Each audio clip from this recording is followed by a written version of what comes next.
Franklin Delano Roosevelt had an undeniable impact on American history. He presided over one of our most challenging and consequential periods, the Great Depression and the Second World War. I've partnered with the History Channel and Pulitzer Prize-winning author Doris Kearns Goodwin to bring to life the untold story of Franklin Delano Roosevelt. Mr. President! Mr. President! Mr. President! I don't have to tell you how important this speech is.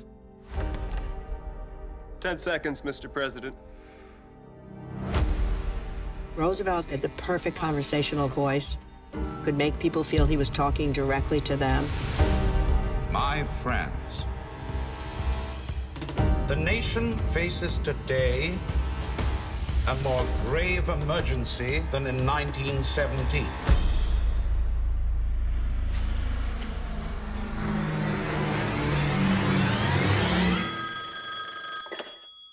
The nation was in crisis. He understood that this was a call to be bold. A date which will live in infamy. We see FDR as this iconic figure. But he was a man before he was a monument. Let me assert my firm belief that the only thing we have to fear is fear itself. Doris, good morning. Hey, I'm so glad to be with you again. Yes. Oh my, you're my favorite. I'm a history buff and a president's fanatic. And I remember. So this is great to start this all off with you. Oh, well, thank you so much. Thank you, Doris. Well, this is a 3-night special on this Memorial Day weekend, FDR. Would you consider him the most important president after Lincoln? Without a question.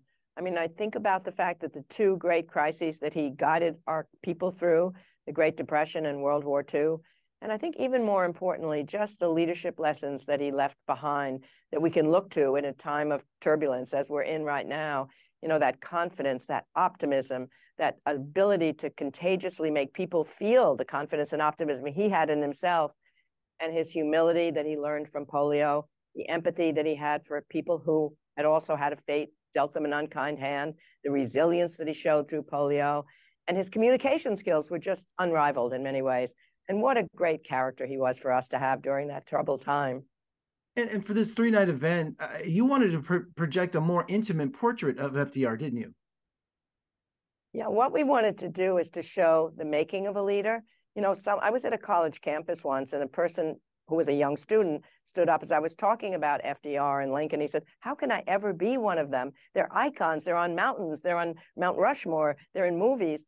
They're too far away from me. So I realized in the book I wrote on leadership, and then also now in these documentaries, that if you start when they're young a little bit and you show them making mistakes, not being so great. For example, when FDR was beginning to talk in front of an audience in his first campaign, Eleanor said he was so slow. He had so many gaps between what he said. She was afraid that he would never go on. And then finally he got more confident. She was afraid he'd never go off the stage. So you learn how they learn. You see them evolving. And then the intimacy of, I think, the portrait of polio is what I'm proudest of in the documentary. You see that it wasn't just something that happened to him when he was in his 30s. It was with him every day of his life. You watch him having to be helped out of bed in the morning, be put to bed at night. You watch him putting those braces on, and what a terrible task it was, and yet still radiating that extraordinary world-encompassing smile. And to think that he had an understanding with the press that they wouldn't show that side of him, that would never happen today, would it? It's one of the big surprises, I think, that many people will see, not knowing that, yes, there was this code of honor on the part of the press that they wouldn't show him in his wheelchair. They wouldn't show his braces. If a young photographer came along and tried to take a picture of him in one of those situations, the older photographers would knock the camera from the ground. There was a real respect, I think, for the presidency in those days. Just think about how many times we saw President Ford falling down the plane steps, or President Bush not well in Japan. I mean, there was a sense that they wanted the president to have the respect of the country, and they were in a partnership with him. I mean, maybe today you could hope that you could be as he was in a wheelchair and it'd be just fine. But at that time, he thought the country wouldn't be able to accept that, and they accepted that as well. Now, as a historian, is it your goal to learn something that no one else has learned about the president? Is it like discovering a lost city or an artifact? You know, each time I study one of these new characters, I do feel like I'd love to be able to tell people something that they didn't know. But I think more importantly, what's been so good about the form that this miniseries takes is that it's a combination of experts and historians. A lot of my friends, Meacham and Beschloss and Paul Sparrow, the head of the Roosevelt Library, he was. And then you've got, at the same time, actors that are portraying them intimately. So you see and feel the emotions of the characters, but then at the same time, you get the context put in by the historians. And I love that art form. So I think that in itself is a new way of producing a story. You get books, you get movies, and then these miniseries, I think, a wonderful art form. I'm so glad John Meacham is back because he's one of my favorite historians too. So it wouldn't be an FDR special without him, Doris. After he's one of my great friends as well. And Bradley Cooper, also a producer. Is he a history buff? Absolutely. I mean, I've met him a number of times. I was at Tanglewood with him for a festival that Spielberg was involved with. I met him at the Academy Awards and at History Talks, and I knew that he loved history. So I'm so glad that, loving history and FDR in particular, that he's lent his name to this project. And History Channel is such a great partner for you. I mean, this is like their 5th presidential series. Yeah, I've been involved with them now for 4 or 5 years with my partner, Beth Lasky. And we started out with old George Washington, about whom I knew less than I knew about the other guys. So it was wonderful to learn through this process. You work with a team for 2 years. It would have taken me 10 years to write a book about George Washington. And then came Lincoln, and then came Teddy Roosevelt, and now is FDR. And we're also going to be working on a series on the West with Kevin Costner. And hopefully there's more presidents in our future. You learn from one to the other.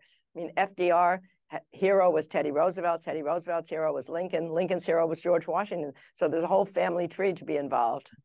Well, just to get ready for your miniseries, Doris, I pulled out Sunrise at Campobello. You know, I had to watch that. So just to get me in the mood to watch FDR this Memorial Day weekend.